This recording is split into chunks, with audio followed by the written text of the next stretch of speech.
सलामुन आगा, कैसे हैं आप? वालेकुम सलाम जी भाई। आप कैसे हैं? खैरियत से हैं? सब बस अल्लाह का करम है। खैरियत से। बस यही है, दिल दिमाग जो है थोड़ा ईरान में लगा हुआ है कि क्या सूरत हाल है वहाँ पे। और इसलिए हमने चाहा कि आपसे कनेक्ट करके ये पता किया जाए कि वहाँ पे क्या सूरत हाल है, तो आप थोड़ी इस बात पे रोशनी डालें।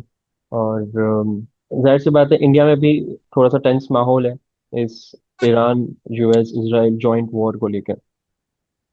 जी।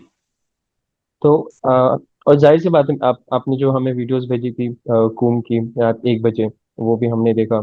तो आप बताएं कि आप कब से तेहरान में हैं, कुम में हैं, और कैसा वहाँ पे माहौल है। जी। बिस्मिल्लाहिर्रहमानिर्रहीम। सबसे पहले आपका बहुत बहुत शुक्रिया, और आपके ज़रिए से जवान व्यूवर्स को जो है वो आदाब अर्ज़ करते हैं। जी, अगर मेरी बात है तो मैं तकरीबन जो है मुझे शायद 9 साल से ऊपर ज़्यादा हो गए हैं इस वक़्त मैं कुम में हूँ। और माशाल्लाह। यहाँ पे अल मुस्तफ़ा यूनिवर्सिटी में मैं जो हूँ पढ़ाई कर रहा हूँ, और कुछ सब्जेक्ट्स पढ़ाता भी हूँ। तो कुम का अगर इस वक़्त माहौल जो है वो देखा जाए तो दुनिया जब से रहबर मौज़म की शहादत हुई है, उस वक़्त से लेके अभी तक जो है पब्लिक का मूड पूरा जो है वो अलग तरीके से है। और पब्लिक जो है पूरा आमादा है, और पूरी तरीके से सड़कों पे है, रोडों पे है। रात को इफ्तार के बाद से लेके तकरीबन 2-3 बजे रात तक जो है वो सब सड़कों पे रहते हैं, और बहुत ही जोश और जज़्बे के साथ सड़कों पे हैं। कौमी तराने चलते हैं सड़कों पे, इंतकाम की बातें होती हैं, और एक इत्तेहाद जो है वो अजीब तरीके से इस वक़्त जो है पूरी उम्मत के अंदर देखा जा रहा है, ईरानी उम्मत के अंदर, ईरानी मिल्लत के अंदर। और इनका एक ही ये बात है, इनका मुतालबा सिर्फ़ एक है। जी। बहुत सारे मुतालबात को मैं जुज़ी जो है इनको छोड़ते हुए, वो ये कि किसी भी तरह की सीज़फायर की बात नहीं होनी चाहिए, और हमें जो है इंतकाम लेना है, जो बच्चियों को शहीद किया गया, स्कूल की बच्चियों को और जो दूसरे सिविलियंस को, और सबसे बढ़ के जो रहबर मुअज़्ज़म की जो शहादत हुई है, उसका इंतकाम लेना है। और उस इंतकाम की अगर बात किया जाए कि वो टेंजिबल क्या चीज़ है, इंतकाम में आप क्या, तो ये वाज़ेह रहना चाहिए पूरी दुनिया को, और ख़ास तौर से दोस्तों को ईरान के, कि वो जो इंतकाम हो ऐसा नहीं है कि किसी फ़र्द को जो है वो कत्ल कर दिया जाए, उसको हलाक कर दिया जी। जाए, इसको मार दिया जाए, उसको मार दिया जाए। बल्कि जो इंतकाम का इनका पहला हदफ है, पहला जो स्टेप है इंतकाम का, वो ये कि इस पूरे वेस्टर्न एशिया के रीजन से जो है वो यूएस बेसेस हटने चाहिए, यूएस फोर्सेस यहाँ से जानी चाहिए। क्योंकि ये जो बेसेस हैं, ये टेररिज्म का अड्डा है इस पूरे मंतक़े के लिए, इस पूरे बेशक। रीजन के लिए। तो यूएस फोर्सेस को यहाँ से जाना होगा। उसके बाद ही वेस्ट एशिया में हकीकी जो है वो पीस हो सकती है, और उसके बाद जो है पूरी दुनिया में भी जो है वो पीस हो सकती है। तो ये इनका पहला हदफ है, और इसको हम आगे बढ़ाएं। नेक्स्ट स्टेप क्या है इंतकाम का, वो ये है, आखिरी स्टेप है हम्म। वो फिलिस्तीन की आज़ादी है, कि जब यहाँ से इंशाल्लाह, यूएस फोर्सेस डेफिनेटली। जाएंगी तो उसमें कोई डाउट नहीं है, कोई शक नहीं है, वाजे है बिल्कुल कि फिर वो फिलिस्तीन की आज़ादी का जो है ज़मीना बनेगा। जाहिर सी बात है, क्योंकि आज ही खबर देख रहा था मैं कि ईरान के फॉरेन मिनिस्टर अब्बास अगरची साहब ने भी जो है मिस्टर कूपर, जो कि ब्रिटिश मिलिट्री के डिफेंस सेक्रेटरी है, उनसे बात की। और उनको वाजे तौर पे बताया कि अगर आपने कि यूएस का अलाउ किया कि आप अपने बेसिस इस्तेमाल करें ईरान के खिलाफ, तो that will be also treated as participation in aggression. तो क्योंकि इसराइल यूएस जो है ये मिल के अटेम्प्ट करना चाह रहे हैं इसराइल पे। और किसी ने मुझे मुझे पूछा था आगा कि ये रीजन चेंज का ये जो कॉन्फिडेंट इसराइल में आया है और जो यूएस में आया है, वो कहाँ से आया है। तो अगर आप ये देखें कि इसराइल और यूएस ने मिलके सीरिया में बशर अल असद की सरकार, उनके रिजीम को डिसमेंटल किया, उनको उनकी रिजीम को खत्म किया, और गोलानी को जो है सीरिया में लेकर आए। तो कहीं ना कहीं उनको ये लगता है कि अगर हम हाई टॉप लेवल्स के ऑफिशियल्स को अगर हम हटा दे या मार दे, तो उसके बाद रिजिम चेंज का जो सपना है, जो जो पैरामीटर्स है, वो कहीं ना कहीं मिल जाएंगे आगे जाके। अब फॉर एग्जांपल देखा जाए कि लेबनान में सैयद हसन नसरल्लाह साहब को भी उन्होंने शहीद किया। फिर उनके बाद जो न्यू लीडर बने, हाशिम सफीउद्दीन, उनको भी शहीद किया। तो उनका क्लियर था कि अगर जो टॉप लीडरशिप में आ रहे हैं, वो बनने से पहले या अपना रोल अदा करने से पहले उनको भी शहीद कर दो, ताकि इनके पास कोई भी बैकअप प्लान या बैकअप जो एजेंडा एंड ऑब्जेक्टिव रहे, वो खत्म हो जाए। तो उसी तरह से जब शहीद सैयद अली खामनेई साहब को जब इन्होंने शहीद किया, तो अब इनका प्लान था कि पहले वो ये देखा जाए कि एक्सपर्ट ऑफ असेंबली में जितने भी एक्सपर्ट्स हैं वो किसको सुप्रीम लीडर ऑफ ईरान बनाते हैं।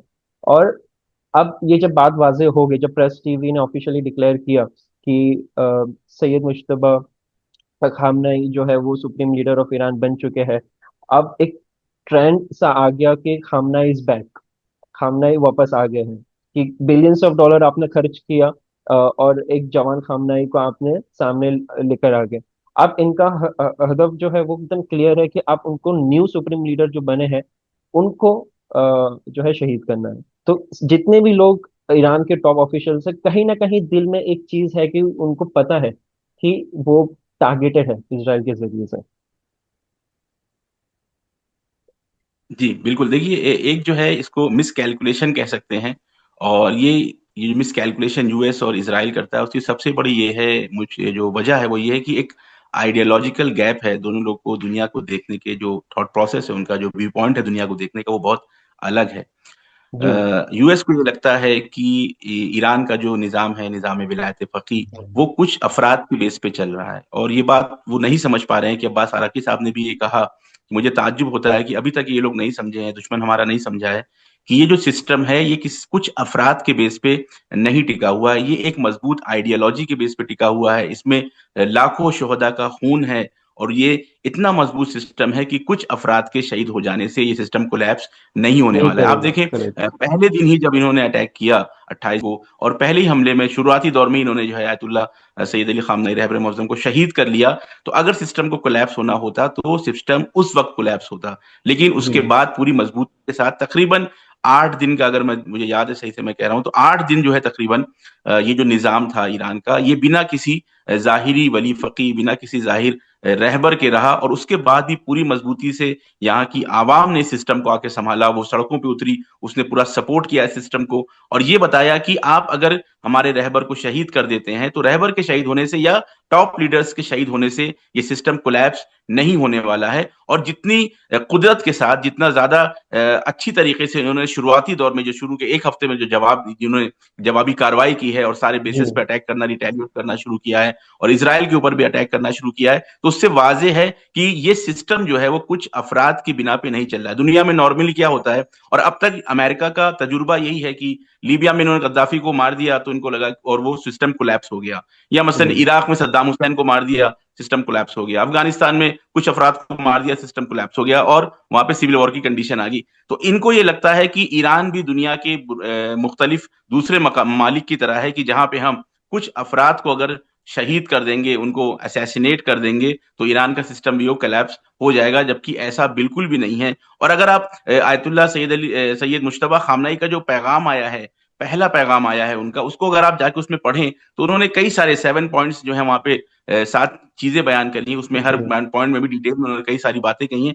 एक जो पॉइंट है मैं वो हाईलाइट करना चाहता हूँ।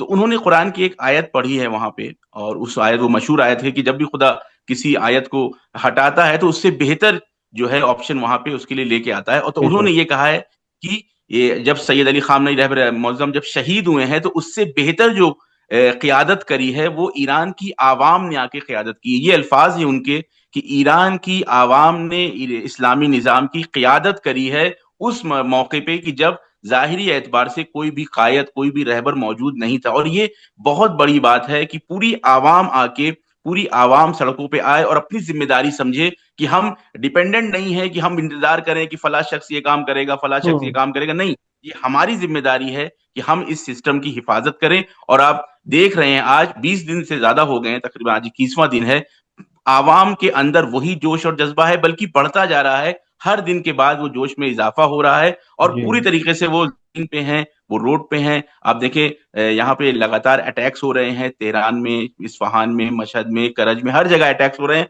और तकरीबन जहां जहां अटैक्स हो रहे हैं वहां वहां पे लाखों की तादाद में लोग रोडों पे हैं, लोग सड़कों पे हैं, और सबका एक ही नारा है कि तुम हमें बम धमाकों से, तुम हमें मिसाइल से डरा नहीं सकते हो। तो वो जो आपका असली सवाल था कि इन्होंने जो सोचा कि हम कुछ लोगों को शहीद कर देंगे, और इसीलिए अभी भी आप देख रहे हैं कि डेली किसी न किसी को ये असैसिनेट कर रहे हैं, क्योंकि जी। इनकी खामख्याली और इनका इल्यूजन ये है कि अगर हम इनकी टॉप लीडरशिप को खत्म कर देंगे तो जो है वो पूरा सिस्टम कोलैप्स हो कोलैप्स जाएगा। हो मेरा जाएगा। सवाल नेतन्याहू से है, मेरा सवाल ट्रम्प से है कि आपने इतने बड़े बड़े लीडर्स को शहीद कर दिया, क्या आपके जो अटैक्स हो रहे हैं आपके ऊपर, 65 66 वेव जा चुकी हैं, क्या उनमें कोई कमी आई है? किसी भी असैसिनेशन के बाद कोई कमी नहीं आई है, बल्कि और ज्यादा शिद्दत के साथ ईरान जो है वो रिटेलिएट करता है। मिसाइल्स की जो शिद्दत होती है वो बढ़ जाती है, नुकसान जो होता है दुश्मन का वो बढ़ जाता है। और जैसे जैसे ये जंग आगे बढ़ रही है, लोगों को ये बात समझ में आ रही है, दुश्मन को भी ये बात समझ में आ रही है, और दुनिया को भी ये बात समझ में आ रही है धीरे धीरे कि ये सिस्टम जो है वो अफराद के बिना पे नहीं टिका हुआ है, ये सिस्टम लीडर्स बनाता है, लीडर्स के जाने से ये सिस्टम कोलैप्स नहीं होने वाला है। जी बेशक, क्योंकि ट्रम्प एडमिनिस्ट्रेशन ने ये जो किया है, यही ट्रम्प एडमिनिस्ट्रेशन थी जिन्होंने 2020 में कासिम सुलेमानी को शहीद किया। अब इनका जो आइडियोलॉजी ये ऐसा है कि एक बार ट्राई करके देखते हैं हाउ इट वर्क्स। अब ये जो हाउ इट वर्क्स वाला फंडा जो अप्लाई करते हैं, ये देखना चाहते हैं कि ये काम करेगा कि नहीं करेगा। तो 2020 में जब इन्होंने कासिम सुलेमानी को इराक में जब इन्होंने शहीद किया, तो इनको आइडिया नहीं था कि पूरा ईरान जो है वो एक हो जाएगा। फिर उन्होंने कहा कि नहीं, फिर लोगों ने भी कहा कि नहीं, आपको इतने बड़े जनरल को नहीं मानना चाहिए। उसके बावजूद उसके ही वही साल में मोहसिन फखरीजादे को भी जो है, जिन्हें father of nuclear science scientist कहते हैं ईरान में, उनको भी उन्होंने शहीद किया। तो ये जो है ये रुक नहीं रहे।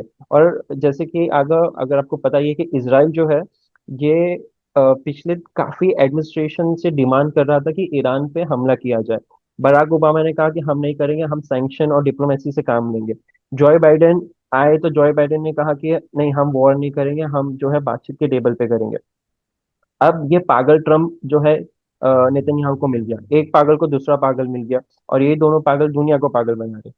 अब ये जो ट्रम्प एडमिनिस्ट्रेशन जब आया, तो नेतन्याहू के साथ जब इनकी मेल हुई, तो जब इन्होंने पहला अटेम्प्ट किया असैसिनेशन ऑफ कासिम सुलेमानी, तो उनको लगा कि यार ये ट्रम्प एडमिनिस्ट्रेशन जो है ये इनका माइंडसेट के है, ज़ायोनिस्ट रिजिम के माइंडसेट को लेके जो है ये आगे चलते हैं। और कहीं ना कहीं ग्रेटर इसराइल को भी सपोर्ट करते हैं इनडायरेक्टली। तो क्योंकि उन्होंने काफी टाइम पे कहा है कि मैप, पूरे जीसीसी के मैप में इसराइल जो है एकदम छोटा सा नुक्ते बराबर दिखता है, और इसको बड़ा होना चाहिए, ये ट्रम्प के अल्फाज थे। तो इनडायरेक्टली जो है वो कहना चाह रहे हैं कि ग्रेटर इसराइल बनना चाहिए। लेकिन अब जब इतना सब कुछ हो गया, ये नेटो से हेल्प ले रहे, नेटो नहीं आ रहा है। और हालांकि रिसेंट खबर में भी जो है इन्हीं के टीम में से US national counter terrorism centre director Joy Kent ने भी रिजाइन किया। तो उन्होंने भी यही किया कि ट्रम्प एडमिनिस्ट्रेशन जो है वो अनएथिकल प्रैक्टिस कर रहा है। ना कि ये कहीं पे भी इंफॉर्मेशन नहीं आई थी कि ईरान वॉर करने वाला है। पहल जो है वो ईरान और इसराइल जॉइंट अटैक किया सैयद अली खामनेई साहब के घर पे। अब उन उसके बाद ये रिटेलिएशन होना जरूरी हुआ।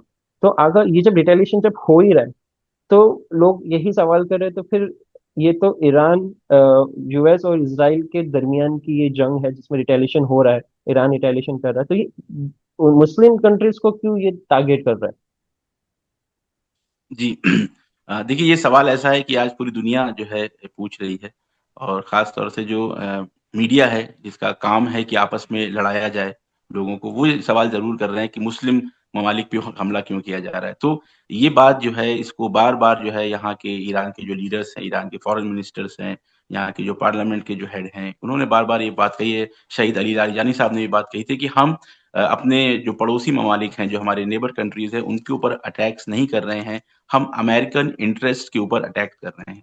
हम जी अमेरिकन बेसिस के ऊपर अटैक कर रहे हैं, हम अमेरिकन एम्बेसी के ऊपर अटैक कर रहे हैं, और वो सारी जगह की जहाँ पे अमेरिकन फोर्सेस या तो थी या छुपी हुई हैं, हम वहां पे अटैक कर रहे हैं। हम अपने नेबर कंट्रीज पे अटैक नहीं कर रहे हैं। और ये बात आयतुल्ला सैयद मुश्तबा खामनेई का जो बयान आया है, उसमें वाज़ेह तौर से उन्होंने मुखातब करके अरब कंट्रीज से कहा है, गल्फ की जो कंट्रीज उनसे कहा है कि आप अपने मुल्क के अंदर से इन बेसेस को निकाले। आपके यहाँ जो ये आके बैठे हुए हैं, और पूरी तरीके से उन्होंने कंट्रोल कर लिया है वेस्ट एशिया के अंदर, इन्होंने अपनी पॉलिसीज को इम्प्लीमेंट किया हुआ, और उसके जरिए से आके यहाँ पे बैलेंस खराब करते हैं, यहाँ पे जो पीस है, शांति है, उसको खराब करते हैं। तो आप इसको निकालें। हम आपके साथ बिल्कुल भी किसी तरह का झगड़ा नहीं चाहते हैं, बिल्कुल भी किसी तरह की जंग नहीं चाहते हैं, क्योंकि आप हमारे भाई हैं, आप हमारे दोस्त हैं, आप हमारे फ्रेंडली कंट्रीज हैं। बेशक। लेकिन ये पोर्ट्रे करना है कि ईरान जो है वो ये इन कंट्रीज पर अटैक कर रहा है, इसको बार बार उछाला जाता है। और धीरे धीरे आप देख रहे हैं कि जो गल्फ की कंट्रीज हैं, वो भी धीरे धीरे बयानबाजी देना उन्होंने शुरू कर दिया है कि ईरान जो है हमारे ऊपर अटैक कर रहा है। तो यहाँ पे आके इस चीज को समझना चाहिए कि जितने भी हमले हुए हैं, ईरान के ऊपर जो अटैक्स हो रहे हैं, उन अटैक्स में इन बेसिस का इस्तेमाल किया जा रहा है। ये बिल्कुल साबितशुदा बात है, इसके प्रूफ किया जा चुका है और बिल्कुल एक हकीकत है। अब जब गल्फ कंट्रीज के बेसिस, गल्फ कंट्री की जमीन से उनके यूएस बेसिस से अटैक हो रहा है, तो अब यहाँ पे दो चीजें हो सकती हैं। एक ये कि जो गल्फ कंट्रीज के हुक्मरान हैं वो इन अटैक्स से राजी हैं, वो खुश हो रहे हैं, या वो मुझे एक तरह से कह रहे हैं कि हाँ भाई ठीक हो रहा है, ईरान के ऊपर अटैक होना चाहिए। तो फिर अगर इस तरह की सूरत हाल है, उनका ये मानना है कि वो राजी हैं, वो खुश हो रहे हैं कि ईरान के ऊपर अटैक हो रहा है हमारे बेसिस से, तो फिर ईरान का बिल्कुल भी यहाँ पे एक लेजिटिमेट जो है वो हक है ईरान के पास, बिल्कुल इंटरनेशनल लॉज के मुताबिक से, इंसानियत के एतबार से, हर एतबार से, मजहबी एतबार से ये हक है कि वो उनके ऊपर अटैक करे। लेकिन अगर वो राजी नहीं है और वो मजबूर हैं कि यूएस उनके बेसिस से लगातार ईरान के ऊपर अटैक कर रहा है और वो कुछ कर नहीं पा रहे हैं, वो उसको कंडेम नहीं कर पा रहे हैं। आप देखें 20 दिन से ज्यादा जंग हो गई है, ईरान के हम्म। ऊपर जो अटैक हुआ है, यूएस और इसराइल ने जो अटैक किया है, किसी भी गल्फ कंट्री ने अभी तक इसको जो है कंडेम नहीं नहीं किया है। किया है। आयतुल्लाह सैयद अली खामनेई साहब का असैसिनेशन हुआ है, इसको कंडेम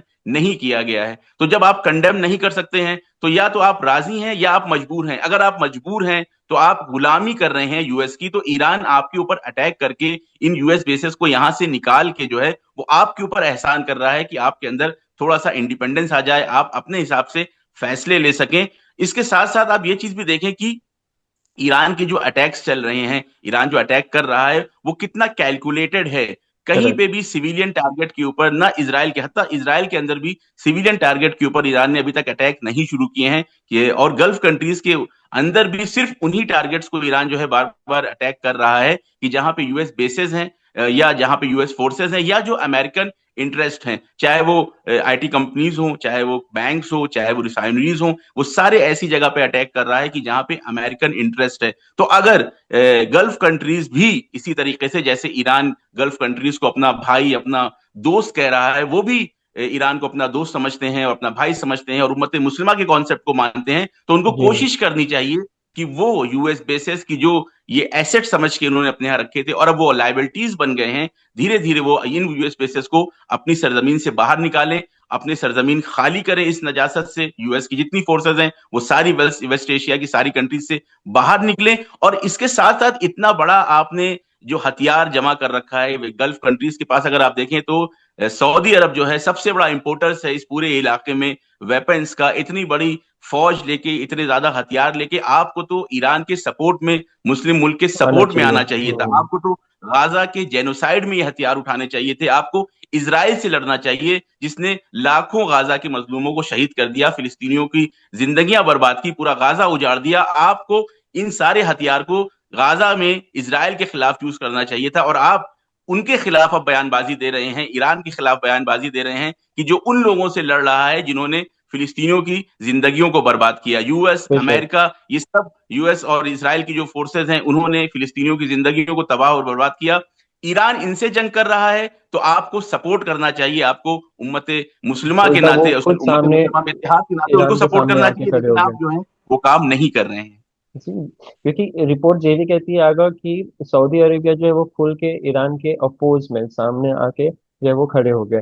और मेरा मेरा सवाल ये है कि कहीं ना कहीं मुझे समझ में नहीं आ रहा कि आपने एक गैर मुसलमान मुल्क को अपने सऊदी अरेबिया, अपने देश में, अपनी कंट्रीज में आपने उनको रहने का ठिकाना दिया, और वही धरती से, वही जमीन से जो है वो दूसरे मुसलमानों के खून बहा रहे हैं।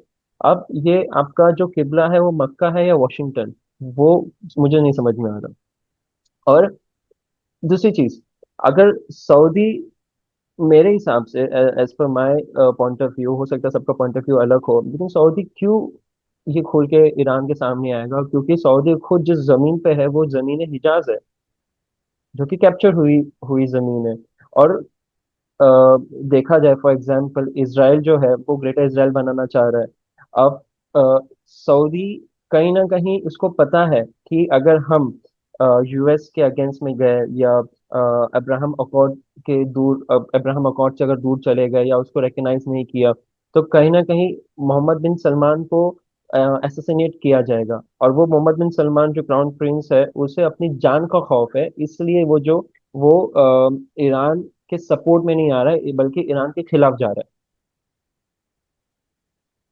जी बिल्कुल, देखिए जितनी भी वेस्ट एशिया की कंट्रीज हैं, जो गल्फ कंट्रीज हैं जीसीसी की, इन सब के अंदर एक सिमिलैरिटी है, वो ये कि यहाँ कहीं पे भी जो है वो डेमोक्रेसी नहीं है, यहाँ कहीं पे भी इलेक्शन नहीं होता है। ये जितनी भी हम्म। गवर्नमेंट्स हैं, जितने भी हुक्मरान हैं, ये इलेक्टेड नहीं है, ये सिलेक्टेड हैं। और इनको सेलेक्ट किया है, वेस्टर्न इंपेरियलिज्म ने इनको सेलेक्ट किया है। वो चाहे कतर हो, चाहे वो दुबई हो, यूएई हो, चाहे वो सऊदी अरब हो, चाहे वो बहरीन हो, चाहे वो कुवैत हो, जितने भी है ममालिक हैं, ये सारे यूएस और वेस्टर्न इंपेरियलिज्म के ही बैठाए हुए अफराद हैं। तो इनको पता है कि अगर हम अ, अपने अगर हमने जो है इनके खिलाफ आवाज उठाई, यूएस के खिलाफ आवाज उठाई और ईरान के सपोर्ट में कुछ कहा, तो यूएस जाते जाते हमारा भी तख्ता पलट कर सकता है, हमारा जो ये हुकूमतें हैं इनको खत्म कर सकता है, हमारा असैसिनेशन करा सकता है, बहुत सारी चीजें यहाँ पे हो सकती हैं। इसीलिए आवाम, इन ममालिक की जो आवाम है, जो अफराद हैं इस ममालिक में, जो जनता है, वो पूरी तरीके से ईरान के साथ है। वो पूरी तरीके से इस जंग में, आप देखें जब भी किसी भी यूएस बेस पे अटैक होता है, मिसाइल जाके पड़ती है, और वहां पे वहां के जो मकामी लोग हैं, वो जो लोकल्स हैं वहां के, जब वीडियो बनाते हैं तो वो अरबी में जब बोलते हैं तो खुशी का इजहार करते हैं कि वो खुश जी। हो रहे हैं कि यूएस फोर्सेस के ऊपर अटैक कर रहा है ईरान। तो आवाम का पूरा जो सेंटीमेंट है, आवाम का जो मूड है, वो पूरा ईरान के साथ है। लेकिन ये जो हुक्मरान है, हुक्मरानों ने इतना ज्यादा वहां की आवाम को दबाया हुआ है, उनको मुख्तलिफ तरीकों से प्रेशर किया हुआ है कि वो अपनी आवाज नहीं निकाल सकते हैं। नहीं तो सामने ये निकाल जो सकते, हुक्मरान बिल्कुल। है, ये क्योंकि यूएस के बैठाए हुए हैं, यूएस के बनाए हुए हैं, इसलिए बहुत ज्यादा खुल के ये जो है यूएस के सामने स्टैंड नहीं ले सकते हैं। लेकिन ईरान इनको बार बार ये मशवरा दे रहा है, बार बार इनको ये नसीहत कर रहा है कि यूएस अब कमजोर हो चुका है, आप हिम्मत करिए, यूएस के खिलाफ स्टैंड लीजिए और अपनी जमीनों से, अपने मुल्कों से जो है वो यूएस बेसेस को बाहर निकालिए। कि इंशाल्लाह हम लोग बिल्कुल। देखेंगे, शायद इनके अंदर जुर्रत आए, शायद इनके अंदर गैरत आए, और ये इस डायरेक्शन में आगे बढ़े कि यूएस बेसेस को यहाँ से खाली किया जाए। और अगर देखिए, ये भी है कि कहीं ना कहीं रशिया चाइना जो है मदद कर ही रहा है ईरान को प्रिसाइज अटैक करने के लिए, क्योंकि ईरान भी कहीं ना कहीं जो है बाइडू सैटेलाइट के जरिए से ही, बाइडू जो है चाइनीज सैटेलाइट है, उसके जरिए से प्रिसाइज हमले कर रहा है। और उनका यही है कि हम अपने सेल्फ डिफेंस, जो कि आर्टिकल 51 के उसमें सेल्फ डिफेंस में जो है वो करना चाह रहा है। तो ये तो पूरी दुनिया समझती है कि आप जो है आर्टिकल 51 का सहारा ले सकते हैं, यूनाइटेड नेशन चार्टर का सहारा लेके आप सेल्फ डिफेंस में आप आगे जा सकते हैं। लेकिन अब यूएसए कह रहा है कि उनको जो है नेगोशिएट करना है। तो मेरा फिर ये एक सवाल आता है आगे कि नेगोशिएशन तब होती है जब सामने वाला नेगोशिएटर होता है, राइट। अब यहाँ पे डॉक्टर अली लारीजानी जो शहीद हुए, वो 2015 से न्यूक्लियर टॉक्स हैंडल कर रहे हैं, लेकिन आज के टाइम पे वो एक नेगोशिएटर थे। तो अगर आपने नेगोशिएटर को ही मार दिया, तो फिर किस चीज का नेगोशिएशन आप करना चाह रहे हैं, जब नेगोशिएटर ही नहीं रहा, एक एक बंदा जो बातचीत के टेबल पे आके आपसे गुफ्तगू कर सकता है, हालांकि उन्हें प्रैग्मेटिस्ट कहा जाता है, एक एडल्ट इन द रूम कहा जाता है। ये एडल्ट इन द रूम मैं नहीं कह रहा हूँ, ये एडल्ट इन द रूम जो है वेस्टर्न मीडिया कहती है कि वो जो बंदा जो अभी जो मारा गया है वो एडल्ट इन द रूम है।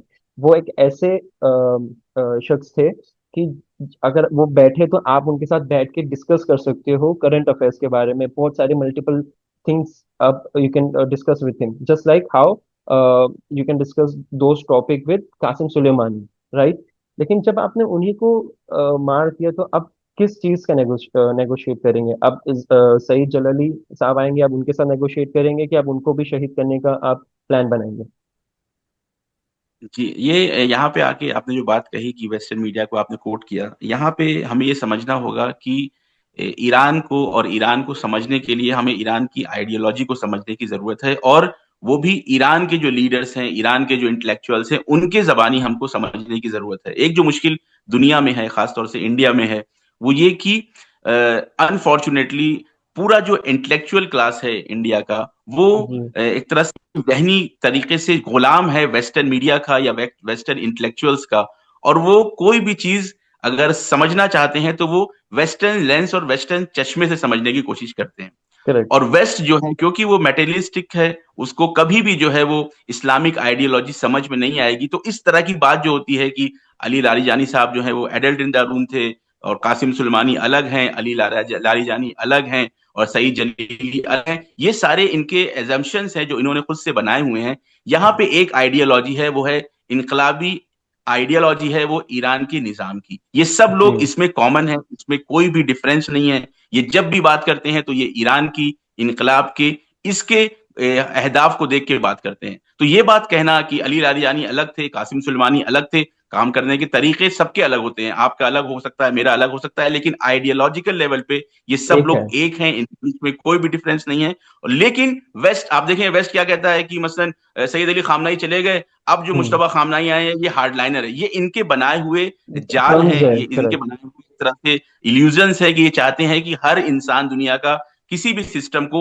हमारे बनाए हुए चश्मे से ही देखे। लेकिन अगर इंसान सही से समझना चाहता है तो ईरान को और ईरान के निजाम को और ईरान के इनकलाब को ईरान इस्लामिक आइडियोलॉजी से ही समझने की जरूरत है। और जहां तक निगोसिएशन की बात, तो देखें ईरान के ऊपर 2 बार हमला हुआ है, अभी 28 जनवरी को हुआ है और इससे पहले जून 2025 में हुआ था। हम्म। दोनों बार ईरान जो है वो नेगोशिएशन टेबल के ऊपर था।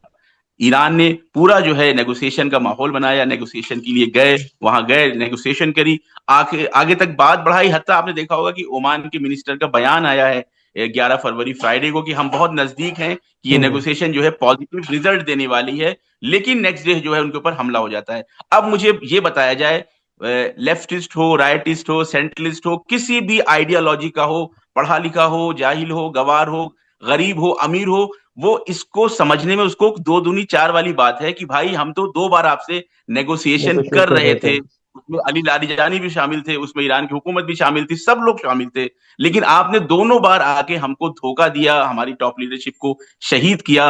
अब किस मुंह से नेगोशिएशन की बात अच्छा, कर ऐसा तो सकता है? नहीं कि और इसके लिए वाकई बेगैरती चाहिए, इसके लिए वाकई हम्म। सेमलेसनेस चाहिए कि आप अब आगे नेगोशिएशन की बात करें, आप अब आगे सीज फायर की बात करें। और ये इसमें कोई शर्म की बात भी नहीं है इनको, क्योंकि ये लोग बेगैरत लोग हैं, इन लोगों को कहीं भी शर्म नहीं आती है। ये रात को कुछ कहते हैं, दिन को कुछ कहते हैं, और हम्म। इनकी कोई भी बेस नहीं है, कोई आइडियोलॉजी नहीं है। इस वजह से ये बात की जा रही है कि हम नेगोशिएशन करना चाहते थे, लेकिन अब कोई नेगोशिएशन करने वाला नहीं बचा है। भाई नेगोशिएशन अब होने की बात ही नहीं है। ईरानी आवाम का स्टैंड बिल्कुल क्लियर है, किसी भी तरह की नेगोशिएशन अब जो है वो अमेरिका के साथ नहीं हो नहीं सकती है, होगी। किसी भी तरह की सीज फायर की बात नहीं होनी है। अब ये जंग आगे चलेगी और उसके नतीजे में यही होगा कि अमेरिका को इस पूरे रीजन से जलालत के साथ जो है बाहर निकलना होगा, और ये मुकदमा बनेगा कि फिलिस्तीन की आजादी जल्दी हम लोग देखेंगे। तो ये जो समझे। आपका सवाल था कि नेगोशिएशन हो सकती है नहीं, तो फिलहाल नेगोशिएशन के मूड में ईरानी नेशन नहीं है। ऐसा नहीं है कि ये लीडर हैं या वो लीडर नहीं है, ऐसा बिल्कुल भी नहीं है। पूरी ईरानी कौम, पूरी ईरानी उम्मत, पूरी ईरानी नेशन जो है वो जो है इस वक्त किसी भी तरह की नेगोशिएशन के मूड में नहीं है। और वाकई दुनिया भी ये देख रही है कि इनका हक है कि अब ये किसी भी तरह की नेगोशिएशन टेबल पे ना आए, क्योंकि 2 बार इनको नेगोशिएशन की टेबल पे धोखा आने मिल के चुका बाद है। इनके पीठ में छुरा ठोका गया है। बेशक। ये मेरे हिसाब से ऐसा होता है, अगर कि जब 90% नेगोशिएशन हो रही है और बस होने वाली है, तब इसराइल कुछ ना कुछ ऐसा कर ही देता है जिसकी वजह से ये नेगोशिएशन रुक जाती है। तो ये समझ में आता है कि नेगोशिएशन ना होने की ये पूरी प्लानिंग है। नहीं, मैं मतलब यहाँ पे मैं आप रुक को मैं करेक्ट करना चाहूंगा कि ये परसेप्शन बनाया जाता है, फिर वेस्टर्न मीडिया का ये खेल है कि इसराइल आके जो है कुछ ऐसा कर देता है। ऐसा बिल्कुल भी नहीं है। इमाम खुमैनी ने बहुत वाजे तौर पे कहा था कि अमेरिका जो है वो शैतान अकबर है, सबसे बड़ा जी। शैतान अमेरिका है। और इन्होंने एक तरह से ये खेल किया हुआ है, ये ओपिनियन बिल्डिंग में आके इस तरह की बात करते हैं कि देखिए अमेरिका तो बहुत सिविलाइज्ड है, अमेरिका तो बहुत सुलझा हुआ है, संभला हुआ है। वो आता है नेगोशिएशन कर रहा था, इसराइल ने आके जंग कर दी। अरे भाई तुम इतने बड़े बच्चे हो कि इसराइल जैसा एक छोटा सा मुल्क तुमको चला रहा है, तो ये जो परसेप्शन बनाया जाता है कि इसराइल ने आके असैसिनेशन कर दिया या हमला कर लिया, ये बिल्कुल गलत बात है। ऐसा बिल्कुल भी नहीं है। सारे अटैक्स, जो भी अटैक्स हो रहे हैं, जो भी अटैक्स हुए हैं और जो भी अटैक्स होंगे, वो सब अमेरिका के ही उसमें प्लानिंग है, अमेरिका करेक्ट। उसमें शामिल है। किसी तरह की यहाँ पे गफलत नहीं है अमेरिका की, क्योंकि इसराइल के अंदर तो कुदरत ही नहीं है। असल में आप देखें, सही बात इसराइल है। के अंदर इतनी कुदरत नहीं है कि वो हमास और हिजबुल्लाह जैसी तंजीमों से सही से लड़ सके। आप तसव्वुर करें कि अगर अमेरिकन बैकिंग हट जाए आज, तो हिजबुल्लाह के अंदर ही इतनी ताकत है कि इनको एक हफ्ते के अंदर इसराइल का पॉलिटिकल सिस्टम कोलैप्स हो सकता है। लेकिन ये परसेप्शन बनाया जाता है कि इसराइल, अमेरिका नेगोशिएशन कर रहा था, अमेरिका तो बातचीत कर रहा था, इसराइल ने आके जो सब खराब कर दिया। ऐसा, ये सब गलत बात है, ये परसेप्शन गलत है, वेस्टर्न मीडिया का धोखा जी। है, और हम लोग को कम से कम इस धोखे से बचना चाहिए। बचना चाहिए, बेशक। और अगर हमने कुछ सर्वेज भी किया था मुंबई यूनिवर्सिटी के स्टूडेंट्स, तो मुंबई यूनिवर्सिटी के स्टूडेंट्स ने कुछ हमें सवालात लिख के भेजे थे, और काफ़ी सवालात थे। हमने उसमें से टॉप 4 टॉप 5 हमने सिलेक्ट किया था। तो आपकी इजाज़त हो मैं एक दो सवाल उनके ले लूँ। राइट। तो अ, रोहन शर्मा मुंबई यूनिवर्सिटी से ये पूछना चाह रहे हैं कि आज की सिचुएशन में ईरान की सबसे बड़ी स्ट्रेंथ क्या है? मिलिट्री है, आइडियोलॉजी है, या पब्लिक सपोर्ट है? जी।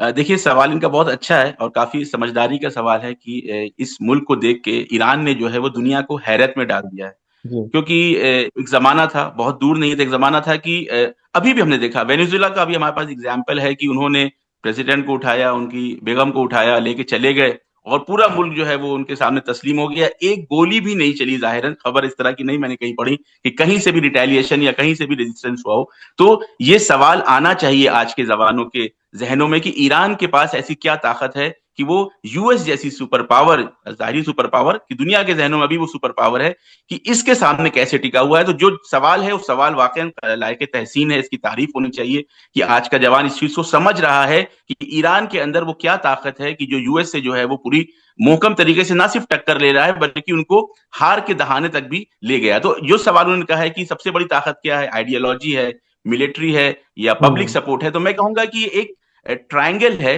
ये तीनों चीजें बहुत अहम होती है, लेकिन जो सबसे मजबूत और सबसे अहम चीज होती है वो है आइडियोलॉजी।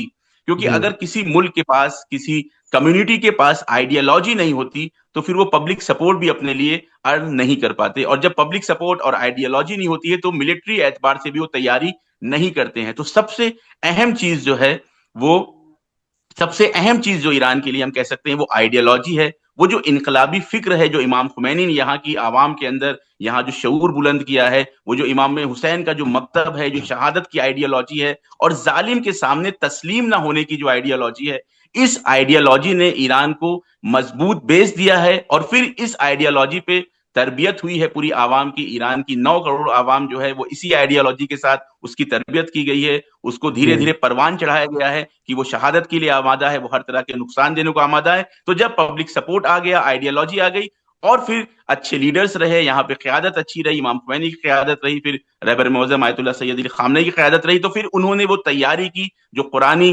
तालीमात के एतबार से है कि तुम दुश्मन के सामने खुद को तैयार करो। 20 25 30 सालों से इस जंग की तैयारी कर रहा था ईरान, और उसको दुनिया आज देख रही है। ऐसी ऐसी टेक्नोलॉजीज यूज कर रहे हैं, ऐसी ऐसी मिसाइल्स यूज कर रहे हैं कि जिसने दुश्मन को पूरी तरीके से पसपा कर दिया है। यूएस फोर्सेस की जो राडार सिस्टम लेके पूरे वेस्ट एशिया में बैठा हुआ था कि हम सारी मिसाइल्स को रोक लेंगे, वो एक तरह से नाकाम हो चुके हैं। उनकी आंखें फूट चुकी हैं, अब वो नहीं देख सकते कौन सी मिसाइल जा रही है। और आपने अभी ताजा खबरों में देखा होगा कि जो इनके बड़े बड़े वॉरशिप्स हैं, वो चाहे अब्राहम लिंकन हो, चाहे वो दूसरा जो वॉरशिप है, वो सारे अब इस वक्त ईरान के वाटर से हजारों किलोमीटर दूर हैं। दूर वो जा धमकी चुके हैं, देते थे करेक्ट। इसके जरिए से कि हम आएंगे, आपको उस पर हमला करेंगे, वो बाहर हैं। और कल F-35 भी इन्होंने गिरा के दुनिया को एक बार फिर हैरत में डाल दिया।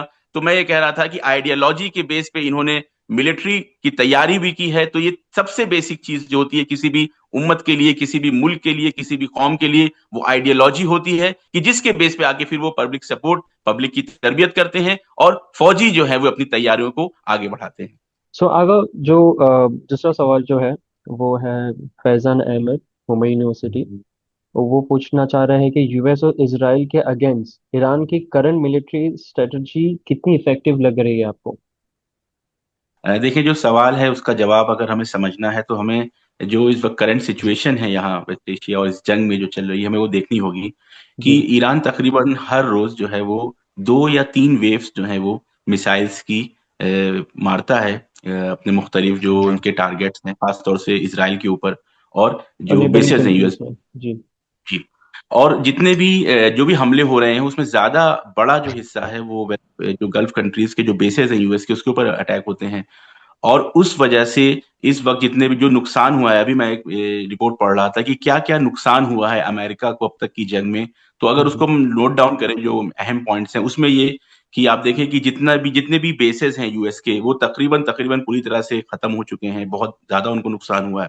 राडार सिस्टम मुख्तलिफ ऐसे थे कि जो पहले से मिसाइल्स को देख लेते थे, पहचान लेते थे कि मिसाइल्स आ रही हैं, वो राडार सिस्टम खराब हो गए, खत्म हो गए हैं। जी। थार्ड हो, पेट्रॉइट हो, ओवर द हॉरिजन हो, इस तरह के मुख्तलिफ सिस्टम खत्म हो गए। आपने पहले भी रिपोर्ट सुने होंगे कि कोरिया से जो है ये पेट्रॉइट सिस्टम मंगा रहे हैं, या हम्म। यूरोप से जो है ये वहां से मिसाइल्स मंगा रहे हैं। इसके अलावा इनके जो वॉरशिप्स थे, एक वॉरशिप अब्राहम लिंकन है, वो तकरीबन 1,000 किलोमीटर दूर है। दूसरा जो है जेराल्ड फोर्ड करके जो है, उसके अंदर कभी आग लग जाती है, कभी उसके अंदर सीवर की प्रॉब्लम आ जाती है, और वो जो जी। इस वक्त ग्रीस की तरफ रवाना हो चुका है। इसके अलावा F-35 की जो आज तक दुनिया में ये कहा गया और ऐसे ही था कि आज तक किसी ने उसको जो है नुकसान नहीं पहुंचाया था, उस पर हमला नहीं हुआ था, उसको भी जो है उस पर भी हमला किया ईरान ने, और सक्सेसफुली, एक बहुत बड़ा अचीवमेंट है। तो मिलिट्री एतबार से उसके बाद मिसाइल्स जो हैं, हर हर वेव में, हर जो अटैक ईरान कर रहा है, उसमें नई मिसाइल्स ये जो हैं वो अनवील्ड करते हैं। आपने देखा जी। होगा कि पहले जो उन्होंने ड्रोन्स और छोटी मिसाइल्स के जरिए से, पुरानी मिसाइल्स के जरिए से इनके राडार सिस्टम को जब पूरी तरह से तबाह कर दिया, एम्यूनेशन को डिप्लीट कर दिया, उसके बाद उन्होंने खुर्रमशहर 4, उसके बाद इमाद, फिर कभी खैबर जो शिकन, लेटेस्ट कभी मिसाइल्स फत्ता, है। उसके बाद कासिम सुलेमानी नाम की मिसाइल बैलिस्टिक आई, और फिर उन्होंने अभी जो मैंने लेटेस्ट देखी थी वो शहीद हसन नसरुल्लाह के नाम की उन्होंने मिसाइल अनवेल्ड की थी, और उसके जरिए से अटैक कर रहे हैं।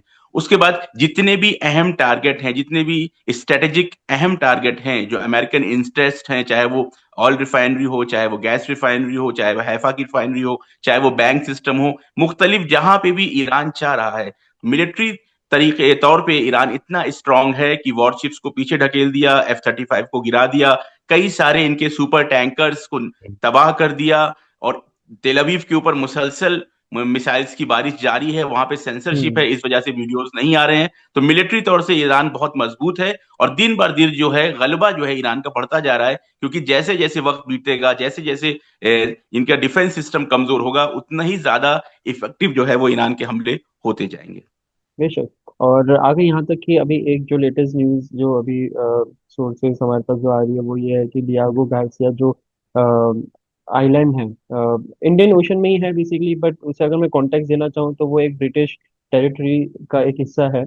और वो उसे अभी 1970 से जो है वो यूएस उसे एज अ मिलिट्री बेस उसे यूज कर रहा है। तो एक परसेप्शन बना हुआ था कि ईरान के पास जो है लगभग लगभग 2000 किलोमीटर तक की मिसाइल है, और वो एक पर्टिकुलर रीजनल बेस पे जो है वो हमला कर सकता है।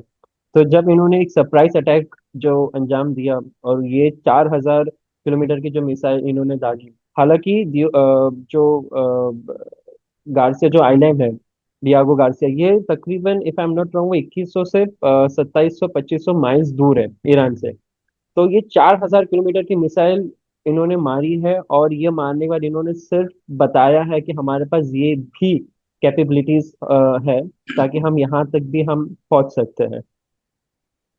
जी देखिए, इसमें मैं एक चीज पहले हाईलाइट करना चाहूंगा आपके व्यूवर्स के लिए कि आप मैप को अगर तस्वुर मिलाएं, ग्लोब को देखें, तो यूके कहाँ है और यूएस कहाँ है, और उसके बाद इंडियन ओशियन के एक आइलैंड के ऊपर अभी भी इन्होंने कब्जा किया हुआ है। तो ये इनके माइंडसेट को बताता है कि दुनिया में जहां पे भी अहम स्ट्रेटेजिक पॉइंट है, जहां पे भी मादी एतबार से कोई भी फायदा होगा, वहां पे हम जबरदस्ती करके, गुंडागर्दी करके, दादागिरी के जरिए से उसको हम अपने कंट्रोल में ले लेंगे नहीं। तो हक तो ये था कि ये इंडियन ओशियन के अंदर जो आइलैंड है वो इंडिया के पास होना चाहिए या गल्फ जी। कंट्री में किसी के पास होना चाहिए। तो एक चीज तो मैं ये हाईलाइट करना चाहता हूं कि जो इनका कॉलोनियल माइंडसेट है वो अभी भी पूरी तरीके से इनके ऊपर हावी है। कभी कहते हैं ग्रीनलैंड हमारा है, कभी कहते हैं वेनेजुला हमारा है, कभी कहते हैं क्यूबा हमारा है। तो एक तो ये बात। दूसरी बात जो आपने कही कि हाँ, खबरें ऐसी हैं, वॉल स्ट्रीट जनरल ने इसको रिपोर्ट किया है कि ईरान ने ऐसी मिसाइल्स मारी हैं। मुझे ताज्जुब नहीं होगा कि अगर ईरान ने ही मारी हो, लेकिन अभी तक कोई ऑफिशियल स्टेटमेंट इस पे जो है ईरान की तरफ से नहीं आया है। ना इन्होंने इसको रिजेक्ट किया है, ना ही उन्होंने इसको अप्रूव किया है कि हाँ हमने मारी है। लेकिन कोई ताज्जुब की बात नहीं है, क्योंकि बहुत सरप्राइजेस अभी ईरान के पास मौजूद है। तो हो सकता है उनमें से एक ये सरप्राइज हो, लेकिन मैं ये बात क्लियर करना चाहता हूं कि ईरान की तरफ से अभी इस पे कोई भी ऑफिशियल स्टेटमेंट नहीं आया है। जी। बेटर है।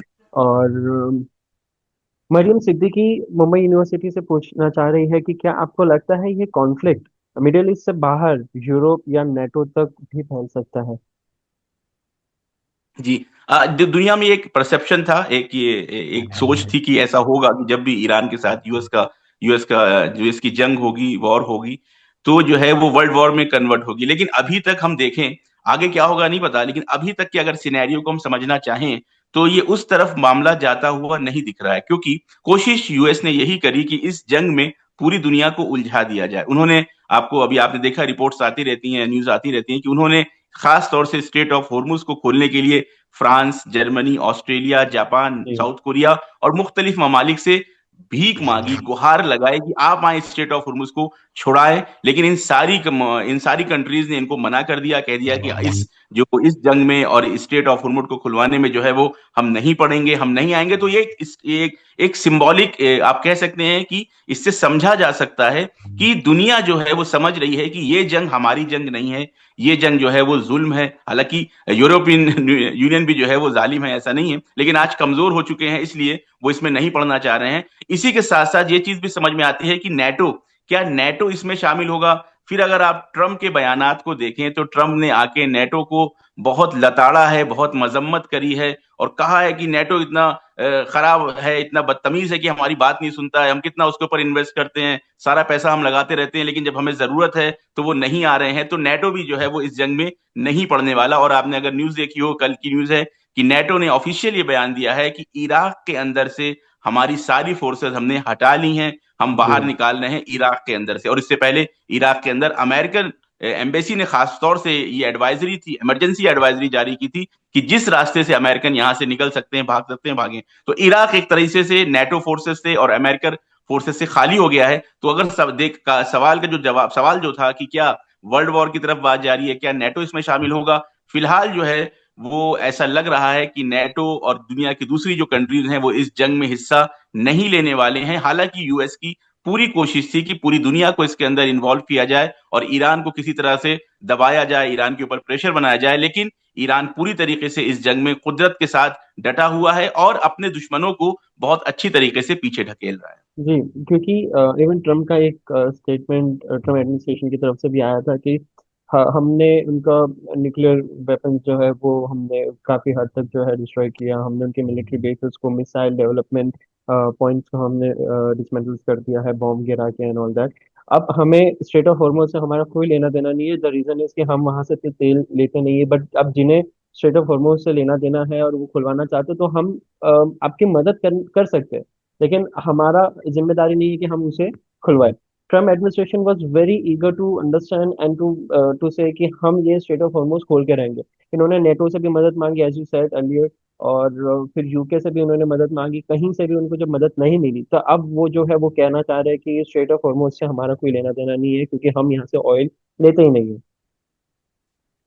तो यही है, देखिए एक एक वक्त था अमेरिका किसी मुल्क को जो है इशारा करता था और वो मुल्क जो है जो वो कहता था वो मान लेता था। लेकिन अब दुनिया में जो है पावर बैलेंस चेंज हो रहा है। दुनिया भी ये समझ रही है कि जब ईरान ने अमेरिका को इतना जलील किया है, उसको घुटने पे लाके बैठा दिया है, उसको एक उसकी जो कमजोरी थी वो दुनिया के सामने जाहिर कर दी। ईरान का सबसे बड़ा जो काम है, जिसके लिए पूरी दुनिया को जो है थैंकफुल होना चाहिए, वो ये कि जो गुंडागर्दी थी यूएस की, वो एक जो सुपर पावर का बैलून था ना, उस बैलून में से हवा निकाल दी ईरान ने। तो अब जी दूसरे ममालिक को भी हिम्मत हो रही है। हत्ता आप देखिए स्पेन है और यूके है, जर्मनी जर्मनी ने बहुत अच्छा बयान दिया। हालांकि खुद मैं जर्मनी को बहुत अच्छी पॉलिटिकली जो है वो मुश्किलात में करता है दुनिया में, लेकिन ये जो बयान है उसको मैं हाईलाइट करना चाहूंगा। जर्मनी ने जब स्ट्रेट ऑफ हुर्मुज को खोलने के लिए ट्रंप ने रिक्वेस्ट करी जर्मनी से, तो जर्मनी ने क्या कहा? जर्मनी ने कहा कि जब अमेरिका जैसी सुपर पावर जो है वो स्ट्रेट ऑफ होर्मुज को नहीं खुलवा पा रही है, तो हम गरीब जर्मनी क्या कर सकते हैं इस मसले में, हमारी क्या हैसियत है। तो दुनिया ये समझ रही है कि अब कुदरत के जरिए से, फ्रांस का भी ये बयान आया कि किसी भी तरीके से हम जो है स्ट्रेट ऑफ होर्मुज को कुदरत के तरीके से, फोर्स के जरिए से नहीं खुलवाना चाहेंगे। तो दुनिया ये समझ रही है और दुनिया इस हकीकत को अब पहचान गई है, जान गई है, उसको समझ में आ रहा है कि स्ट्रेट ऑफ हुर्मुज एक मिसाल है। स्ट्रेट ऑफ हुर्मुज को जो है वो ताकत के जरिए से नहीं खुलवाया जा सकता है। हमें ठीक है। ईरान के साथ मामला करना पड़ेगा, हमें ईरान के साथ नेगोशिएशन करना पड़ेगा। और इसी वजह से अब धीरे धीरे ट्रंप के और अमेरिका के सुर भी बदल रहे हैं, उनका जो टोन है वो चेंज हो रहा है। एक वक्त आके वो धमकाते थे कि अगर नहीं खोलोगे तो हम ये कर देंगे, हम ये लेके आ रहे हैं, हम अब्राहम लिंकन लेके आ रहे हैं, हम जेरल फोर्ड लेके आ रहे हैं, हमारे F-35 आ गए हैं, हम मरीन्स उतारने वाले हैं। लेकिन अब क्या है, धीरे धीरे कि हमने खत्म कर दिया है डिफेंस सिस्टम, खत्म कर दिया है मिसाइल पावर, खत्म कर दिया है न्यूक्लियर रिएक्टर, खत्म कर जी दिया है नेवी, खत्म कर दी है। अब हम जो है इस एरिया से जा रहे हैं और ये चीज ईरान के लिए भी जो है शायद धीरे धीरे हदफ तक पहुंचने जैसा ही हुआ है, क्योंकि ईरान का कहना है कि आप अपनी फोर्सेस को यहां से लें और इस पूरे रीजन से बाहर निकलें। तो अमेरिका भी शायद इसी तरफ अब जा रहा है कि हमें धीरे धीरे इस वेस्ट एशिया के रीजन से बाहर निकलना है। तो हो सकता है कि अनकरीब इस तरह के बयान आपको सुनने में आए कि हमें इस वेस्ट एशिया के रीजन में रहने की कोई जरूरत नहीं है, हमें मुसलमान ममालिक से कोई काम नहीं है, अब हम जो है अपनी फोर्सेस को लेके बाहर जा रहे हैं। और मजे की बात यह है, और दुनिया शायद इस पे हंसती हो, सोशल मीडिया पे मीम बनेंगे, कि इस चीज को ये अपनी जीत के तौर पे बयान करते हैं कि ये हम विक्टोरियस होके यहां से निकल रहे हैं, लेकिन हकीकत यह है कि वो बुरी तरीके से मार खा के, डिफीट के साथ जलील होके इस रीजन से निकलेंगे। जी, हकीकत से तो सब सब वाकिफ है। और प्रिया मेहता का एक बहुत अच्छा सवाल है, क्योंकि मोस्टली ऐसे जो क्लासेस होते हैं या यूनिवर्सिटीज होती है बेसिकली, तो जब आपस में जब बातचीत होती है अबाउट जियो पॉलिटिक्स, तो काफी स्टूडेंट्स जो है वो ब्लैंक हो जाते हैं। इसके पीछे का रीजन ये है कि उन्हें नहीं पता होता है about current affairs, global affairs की क्या सिनेरियोज है। तो उनके पर एक अच्छा सवाल मैंने पढ़ा है कि आज के यूथ के लिए जियो पॉलिटिक्स, जियो पॉलिटिकल जो सिनेरियोज है वो समझना इतना इम्पोर्टेंट क्यों हो गया है, और कौन से ऐसे ट्रस्टेड प्लेटफॉर्म पे हम ट्रस्ट करें जिसे हमें एक ऑथेंटिक सोर्सेज या न्यूज़ की मालूमात हो। जी। देखिए, जियो पॉलिटिक्स को समझना इसलिए जरूर हो गया क्योंकि अब दुनिया ऐसी नहीं रह गई है कि दुनिया के एक मुल्क में कहीं पे जंग हो, कहीं पे जुल्म हो, कहीं पे जेनोसाइड हो, तो दूसरा मुल्क उससे अफेक्टेड ना हो। आप देखें, दुनिया में अभी ताजा जो जेनोसाइड किया गजा के अंदर इसराइल ने, तो हम्म। पॉलिटिकली इतना इफेक्ट नहीं रहा दुनिया के ऊपर, लेकिन इमोशनल असर जो था वो पूरी दुनिया के ऊपर पड़ा। दुनिया में हजारों की तादाद में प्रोटेस्ट हुए, जहां पे करोड़ों लोगों ने शिरकत करी, और सबका एक मुतालबा था कि इस जेनोसाइड को रुकना चाहिए। तो हम्म। मैं ये कह रहा हूं कि आज की दुनिया ऐसी है कि कहीं पे कोई बड़ा इवेंट होता है तो दूसरों के ऊपर इफेक्ट जरूर होता है, और इस वक्त दुनिया में खास तौर से हमारे मुल्क ने इसको बेहतर तरीके से समझा होगा कि जब ये जंग शुरू हुई और स्ट्रेट ऑफ हॉर्मुज बंद किया गया, तो जो तेल और गैस, क्योंकि यहाँ पे हमारे इंडिया का जो है अक्सर गैस और तेल का फ्लो यहां से जाता था, आपूर्ति हम्म। यहां से होती थी, सप्लाई यहां से होती थी, तो उसको असर को महसूस किया हिंदुस्तान में, आवाम ने महसूस किया, जनता ने उसको महसूस किया। तो जियो पॉलिटिक्स को समझने का एक सबसे बड़ा जो जरूरी है एक बात, वो ये है कि ऐसा नहीं है कि दुनिया के किसी खित्ते में कोई जंग हो, दुनिया के किसी खित्ते में जेनोसाइड हो, वहां पे कोई मामला चल रहा हो और आपकी जिंदगियों पे असर ना पड़े। दूसरा ये है, एक ये मैं इसको थोड़ा सा ह्यूमैनिटी की तरफ लेके जाऊंगा कि जियो जी। पॉलिटिक्स को समझने के लिए ये भी इसलिए भी जरूरी है कि कहीं ऐसा ना हो कि आपके सामने जालिम को मजलूम बना के पेश किया जाए। ऐसा ना बेशक। हो कि इसराइल 40,000 बच्चों को मार दे, उनको तबाह कर दे, बर्बाद कर दे, और उसके बाद ये कहा जाए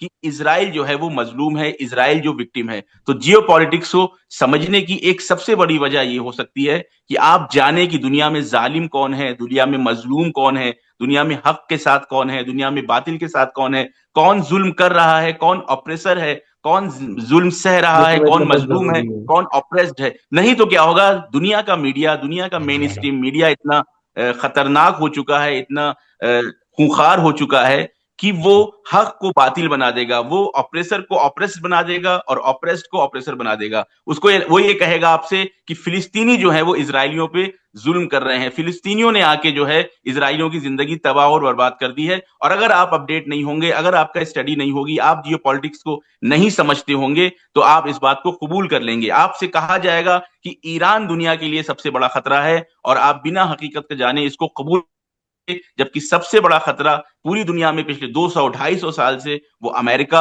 और वेस्टर्न इंपीरियलिज्म है। इस वजह से जियोपॉलिटिक्स को समझना बहुत जरूरी है आज के यूथ के लिए। और जब हम ये चीज समझेंगे कि कौन हमारा वाकई दोस्त है, कौन हमारा वाकई दुश्मन है, कौन इंसानियत का दोस्त है, कौन इंसानियत का दुश्मन है, तो फिर हम चल के अपने लिए, अपनी कम्युनिटी के लिए और अपने मुल्क के लिए सही पॉलिसीज को बना सकेंगे, सही डायरेक्शन में चल सकेंगे और सही स्टैंड ले सकेंगे।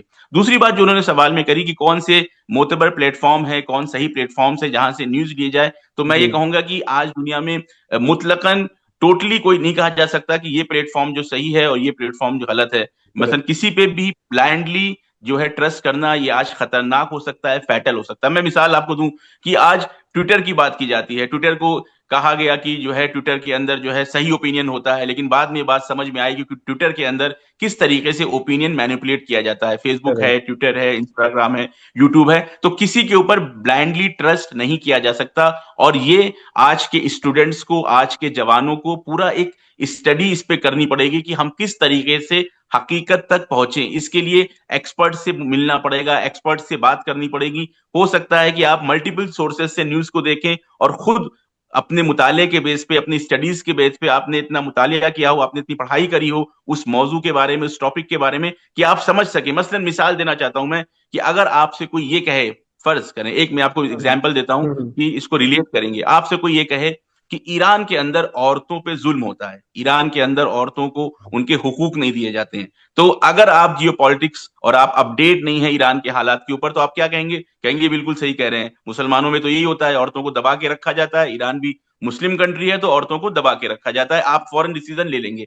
अब जी। सही अप्रोच क्या है? सही अप्रोच ये है कि आप ऐसे प्लेटफॉर्म से जाएं, या उन्हीं प्लेटफॉर्म पे, यूट्यूब पे, ट्विटर पे, इंस्टाग्राम पे, ऐसे लोगों से मिलने की कोशिश करें कि जो जमीन पे हैं, चाहे वो खुद ईरानी आवाम हो, चाहे वो नॉन ईरानीज हो, कि जो आपको अंदर की तस्वीर बता सके, जो आपको अंदर के डेटा से बता सके कि आज आप कह रहे हैं कि ईरान में औरतों के हुकूक नहीं दिए जाते हैं, आइए ईरान में औरतों का लिटरेसी रेट देखते हैं, आइए हम देखते हैं कि वर्क प्लेस में औरतों की क्या भागीदारी है, कितने परसेंट औरतें इस वक्त जॉब्स कर रही हैं, बिजनेस कर रही हैं, इस वक्त औरतों औरतों की क्या कंडीशन है। इसको अगर आपको समझना है तो आपको ईरान में आना होगा, या ऐसे सोर्सेस के साथ आपको वो होना होगा, कनेक्ट होना पड़ेगा, कि जो आपको सही डेटा दे सके कि ईरान के अंदर औरतें कितनी पढ़ी लिखी हैं, ईरान के अंदर औरतें कितनी जॉब्स कर रही हैं, ईरान के अंदर औरतें कार चला रही हैं, ईरान के अंदर औरतें कंपनीज चला रही हैं, ईरान के अंदर औरतें, जब यहाँ पे प्रोटेस्ट होता है, जब यहाँ पे रैलियां निकलती हैं, तो बड़ी तादाद में औरतें शामिल होती हैं। तो फिर आपको ये जो गलत बात बताई जाती है कि ईरान के अंदर औरतों के ऊपर जुल्म हो रहा है, औरतों का हुकूक नहीं दिया जा रहा, तो फिर इस इल्यूजन से आप बाहर आ जाएंगे और आप हकीकत तक पहुंच जाएंगे। इसी तरह से हर टॉपिक के ऊपर, हर मौजू के ऊपर आपको रिसर्च करनी पड़ेगी, आपको सही सोर्सेस के जरिए से मालूमात हासिल करनी पड़ेगी, चाहे वो खुद ईरानी आवाम से आपको कनेक्ट हो, मिसाल के तौर से जैसे हमारी मिसाल थी, या हम्म। ऐसे सोर्सेस जो आपको सही चीज दिखा सकते हैं। वहां पे आपको पूरा एक रिसर्च का पैटर्न डेवलप करना पड़ेगा अपने लिए, कि हम सही खबर तक पहुंच सकें। Perfect. क्योंकि अगर as we know that we have been traveling all the way from traditional era to modern era, और ये जो है ये बल्कि एआई वाला जो है एरा है। और दानिश शेख का एक अच्छा सवाल है, बट उस सवाल से पहले मैं कॉन्टेक्स्ट देना चाहूंगा कि हमें पता है कि कितने ऑथेंटिक सोर्सेस हमको हम देखते हैं समझते हैं, लेकिन अब ये जो टेक्नोलॉजी से जो हम जो जूझ रहे हैं वो एक्चुअली अब नेक्स्ट लेवल पे आ चुकी है। अब आर्टिफिशियल इंटेलिजेंस का जो है दौर आ चुका है। अब उसको समझना और उसको इवेलुएट करना वो डिपेंड करता है कि आप कितने मार्केट रिसर्च कर सकते हैं। आपकी इवेल्युएशन स्किल्स ये बताएगी कि आपकी नॉलेज या आपका जो भी आप किसी भी चीज को लेके अब आपका परसेप्शन है वो कितना ऑथेंटिक है। तो दानिश शेख ये पूछना चाह रहे हैं, क्या आपको लगता है एआई और fake videos future Wars future Wars को और डेंजरस बना देंगे? जी जी, बिल्कुल ऐसी है। आज भी अगर आप देखें, जब कहीं पे कोई वॉर शुरू होती है, चाहे वो रशिया यूक्रेन की वॉर हो, चाहे वो इंडिया पाकिस्तान की भी रिसेंट जो वॉर चली थी मुख्तसर, या अभी जो ईरान में पिछले साल और इस साल चली, फौरन एक फेक वीडियोस, पुराने हम्म। वीडियोस और एआई से बने हुए वीडियोस जो हैं, वो बहुत ज्यादा जो है वो फ्लोट होने लगते हैं सोशल मीडिया पे। और ये आके, मैं ये नहीं कहूंगा कि वॉर के जो है इम्पैक्ट करते हैं, लेकिन वॉर से रिलेटेड जो इंफॉर्मेशन है उसको आके जो है बहुत बुरी तरह से इम्पैक्ट करते हैं, उसको बदल देते हैं पब्लिक ओपिनियन को चेंज करने के लिए। क्योंकि आज जो जंग होती है वो सिर्फ मसलन मिसाइल की और रॉकेट की और सिर्फ हथियारों की जंग नहीं होती है, वो हाइब्रिड वॉर होती है। वहां पे आके आपको साइकोलॉजिकल तौर से ये बताया जाता है कि ये जीत रहा है, कभी वो बताया जाता है वो हार रहा है, ताकि इससे इसके जरिए से पब्लिक ओपिनियन को जो है वो चेंज किया जाए, इसके जरिए से जो है लोगों की जहनीत को बदला जाए। तो ये बात बिल्कुल सही है कि आज एआई के जरिए से और फेक वीडियोस के जरिए से वॉर, तो मैं ये नहीं कहूंगा कि डायरेक्टली इंपैक्ट होती है, इफेक्ट होती है, क्योंकि जो लोग वॉर कर रहे हैं, जो यहां से मिसाइल मार रहे हैं, जो वहां से अटैक कर रहे हैं, वो अपना काम करते रहते हैं, लेकिन जो पब्लिक ओपिनियन होता है उसको चेंज किया जाता है, इसके जरिए से इफेक्ट पड़ता है इनडायरेक्टली तौर पे। तो ये एक हकीकत है आज की दुनिया की। जी, जैसा आपने कहा साइकोलॉजिकल वॉर। अब कुछ टाइम पहले एआई वीडियोस सर्कुलेट हो रही थी और ट्रेंडिंग पे भी चल रही थी कि इसराइल के प्राइम मिनिस्टर नेतन्याहू जो है वो मारे गए हैं और एआई वीडियोस जो है वो यूज कर रहे हैं, उनके पास 6 फिंगर्स दिख रहे हैं वीडियोस में। अब मेरा ये एक थोड़ा सा इवोल्यूशन वाला क्वेश्चन था कि इसराइल जो अपने आप को बाप ऑफ टेक्नोलॉजी कहता है, आईटी सेक्टर का, एआई का जो मास्टरमाइंड कहता है, वो इतनी बड़ी ऑफिशियल गलती कैसे कर सकता है कि वो उसको पता है कि एआई वीडियो दिख रही है, 6 उंगलियां दिख रही है, फिर भी उसने रिलीज किया ऑफिशियल पेजेस पे आके। तो वो कहीं ना कहीं साइकोलॉजिकल वॉरफेयर को जो है वो उसको पता है कि क्या टैक्टिक्स प्ले करना है। क्योंकि जितने भी लोग जो न्यूज देख रहे हैं या रील्स देख रहे हैं या शॉर्ट्स देख रहे हैं, वो ज्यादातर ये जो टारगेट करना चाहते हैं वो जेंजी जो यूथ है उनको टारगेट करना चाहते हैं। वो उनके माइंडसेट के साथ साथ से उनके हिसाब से खेलना चाहते हैं। क्योंकि सोशल मीडिया प्लेटफॉर्म पे एक ऐसा प्लेटफॉर्म है, आप कह सकते हैं कि ज्यादातर लोग जो है, चाहे वो इंस्टाग्राम हो गया, टिकटॉक हो गया, मेटा यूनिवर्स हो गया, Facebook and all that, WhatsApp हो गया, इंस्टाग्राम हो गया, सब जो है मेटा के अंडर आता है। और मेटा जो है मार्क जकरबर्ग कंट्रोल करते हैं। तो इन्हें पता है कि एआई से किस तरह से लीड करना है और मैनिपुलेट करना है यूथ को। तो कहीं ना कहीं ये वॉर टैक्टिक साइकोलॉजिकली भी जो है AI platform, social media platforms पे देखने को मिल मिल रही है हमें। जी बिल्कुल ऐसे ही है। और मुझे ऐसा लगता है, ये मेरा पर्सनल ओपिनियन है, हो सकता है कि इस पे किसी कोई दूसरी ओपिनियन भी हो, कि ये जो नेतन्याहू के वीडियो इन्होंने चलाए या चले सोशल मीडिया पे, शायद ये खुद इनकी एक टैक्टिक थी। वो ये टैक्टिक हो सकती है कि पहले उन्होंने फेक वीडियोस, एआई के वीडियोस चलाए, ताकि दुनिया के अंदर ये खबर जाए, ये पैगाम जाए कि नेतन्याहू मर गया है और इसराइल जो है नेतन्याहू की मौत को छुपा रहा है। जब ये पूरी बात फैल जाएगी तो फिर एक रियल वीडियो जो है नेतन्याहू का सामने ले आएंगे, ताकि ये बताया जा सके कि देखो इसराइल इतना पावरफुल है, इतना ज्यादा पावरफुल है कि नेतन्याहू को मारा नहीं जा सकता है। क्योंकि मैंने खुद देखा सोशल मीडिया पे जो बातें चल रही थी, सवालात हो रहे थे कि क्या नेतन्याहू मर गया है, नेतन्याहू मर गया है, लोग, कुछ लोग तो मुबारकबाद भी दे रहे थे। तो मैं यहाँ पे आके एक रिक्वेस्ट करूंगा अपने जवानों से, रिक्वेस्ट करूंगा आज के जो अपडेटेड लोग हैं उनसे, कि इन चीजों में ना पड़े कि नेतन्याहू मर गया है या नहीं मर गया है। आप वेट करें कि जब इसराइल ऑफिशियली कहे कि नेतन्याहू मर गया है या नहीं मर गया। इसी तरह से ईरान का भी जब आपको कोई खबर आती है, लारीजानी साहब पे अटैक हुआ है, असैसिनेट किया गया है, तब तक वेट करें जब तक ऑफिशियल सोर्सेज से जो है वो खबर ना आ जाए। उसमें होता क्या है, अनऑफिशियल खबरों को फैलाने से ऑफिशियल खबरों की भी अहमियत खत्म हो खत्म जाती हो है। तो जाती है, बिल्कुल। नेतन्याहू का मरना या जिंदा रहना ये असल हदफ नहीं है इस वक्त इस जंग का।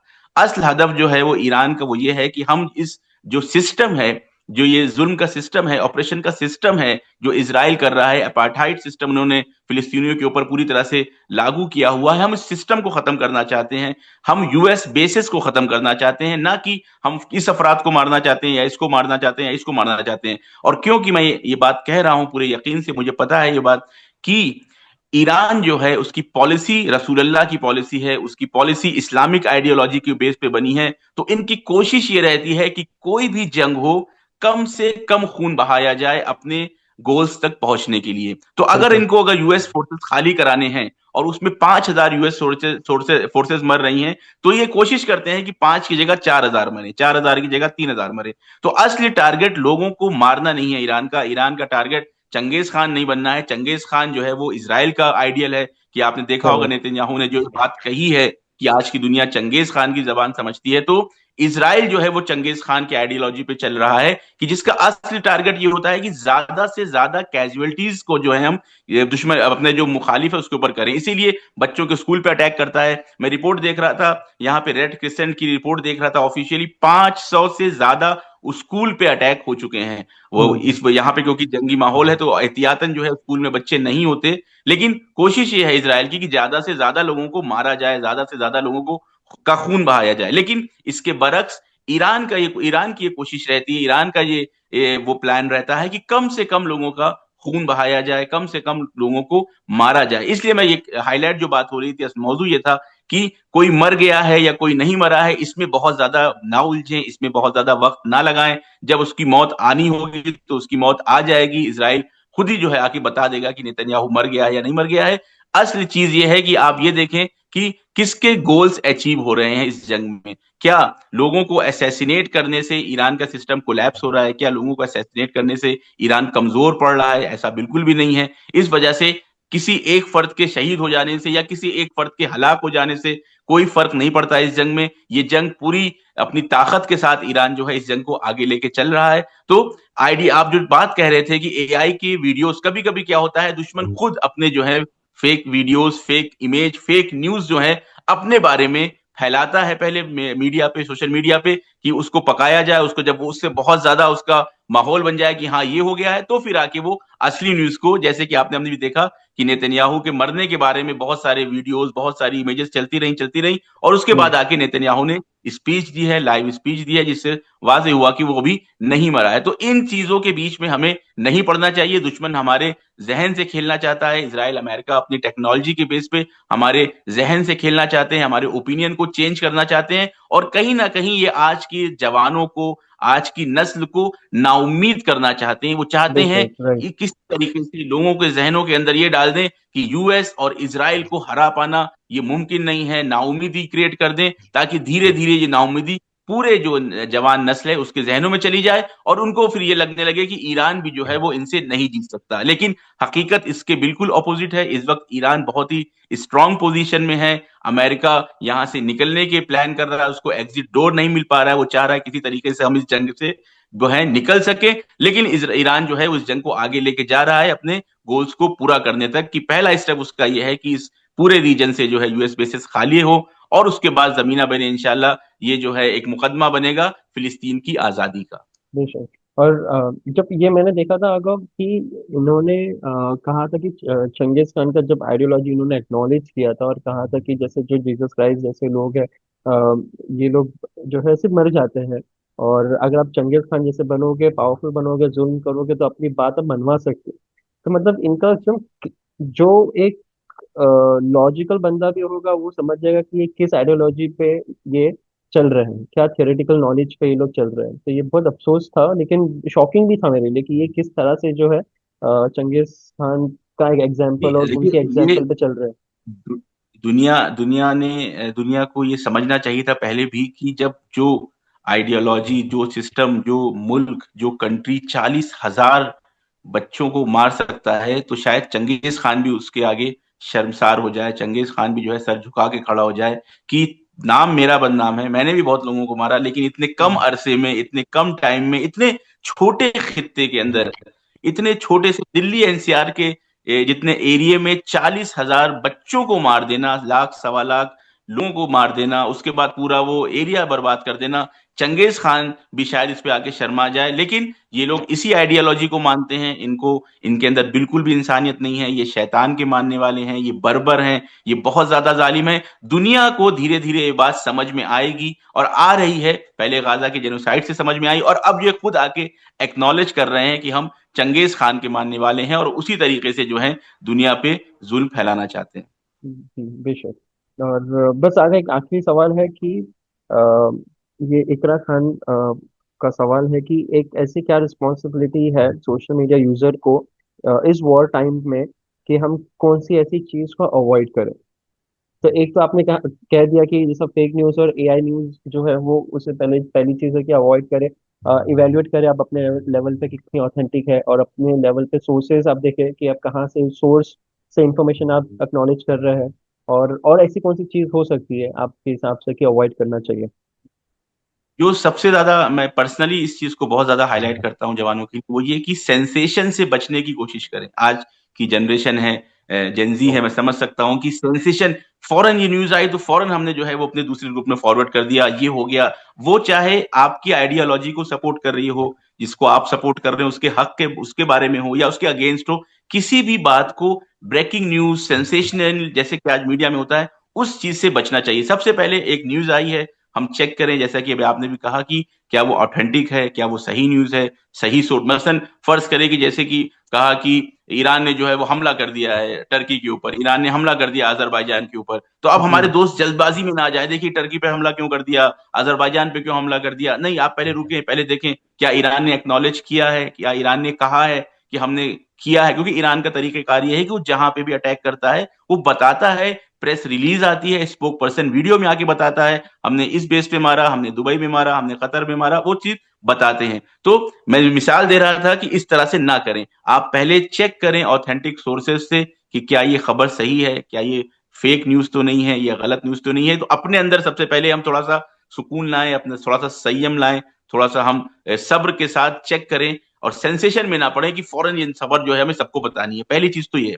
दूसरी चीज ये है कि वो प्लेटफॉर्म्स या वो आईडीज या वो अकाउंट्स या वो न्यूज चैनल की जो कोशिश कर रहे हैं हकीकत को दुनिया तक पहुंचाएं, वो ये कोशिश कर रहे हैं कि जो हकीकत बात है जमीन पे, ऑन ग्राउंड जो बात हो रही है, उस चीज को हम सही तरीके से पहुंचाएं, ऐसे प्लेटफॉर्म्स को, ऐसी आईडीज को, ऐसे चैनल्स को, इनको आप आके प्रमोट करें, इनको सपोर्ट करें, और ऐसे सोर्सेज से ही आप जो है वो नॉलेज, ऐसे ही सोर्सेज से आप न्यूज लें, ऐसे ही सोर्सेज से आप इंफॉर्मेशन लें। और उसके साथ साथ थोड़ा सा एक नेक्स्ट लेवल की बात मैं कहूंगा कि जी भाई। आइडियोलॉजिकली पढ़ना शुरू करें।